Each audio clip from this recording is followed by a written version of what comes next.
हरियाणा सरकार ने हाल ही में कैबिनेट की बैठक में कई अहम फैसले लिए हैं, जिनका सीधा असर किसानों, कर्मचारियों और आम नागरिकों पर पड़ा है। सबसे बड़ा फैसला भूमि खरीद नीति को लेकर किया गया है। नई नीति के तहत अब किसान और जमीन मालिक अपनी जमीन स्वेच्छा से सरकार को बेच सकेंगे, जिससे उन्हें बेहतर दाम मिलेगा और जबरदस्ती जमीन बेचने जैसी स्थिति नहीं बनेगी। सरकार का कहना है कि इससे भूमि मालिकों को विकास परियोजनाओं में भागीदारी का मौका मिलेगा।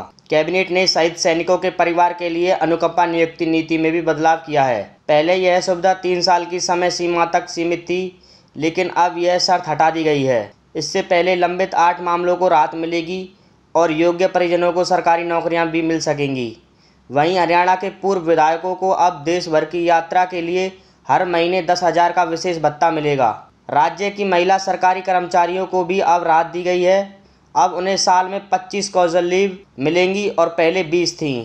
इसके साथ ही ग्रुप सी और डी कर्मचारियों को यदि किसी सरकारी छुट्टी पर काम करना पड़े तो उन्हें बदले में छुट्टी लेने का हक मिलेगा। अगर कोई कर्मचारी सेवा के दौरान निधन हो जाता है तो उसके परिवार को 2 साल तक हाउस रेंट अलाउंस या सरकारी आवास में रहने की सुविधा मिलेगी। पेंशन भोगियों के लिए भी सरकार ने एक बड़ा फैसला लिया है। अब रिटायरमेंट के 15 साल बाद उनकी कंप्यूट की गई पेंशन की राशि दोबारा बहाल की जाएगी।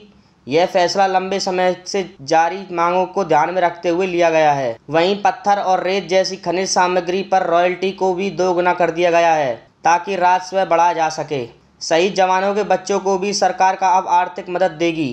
कक्षा 6 से 12 तक के छात्रों को सालाना 60,000, स्नातक के लिए 72,000 और परास्नातक के लिए 96,000 की छात्रवृत्ति मिलेगी। इसी तरह दिव्यांग बच्चों को अब उम्र या निर्भरता की शर्त के बिना परिवार पेंशन का हक दिया गया है। सरकार ने भविष्य की चुनौतियों को ध्यान में रखते हुए एक नया विभाग बनाने का निर्णय लिया है, जिसका नाम होगा डिपार्टमेंट ऑफ फ्यूचर। यह विभाग तकनीकी योजनाओं, दीर्घकालिक नीतियों और आर्थिक रणनीतियों पर काम करेगा, ताकि यह राज्य को 2047 तक $1 ट्रिलियन की अर्थव्यवस्था बनाया जा सके।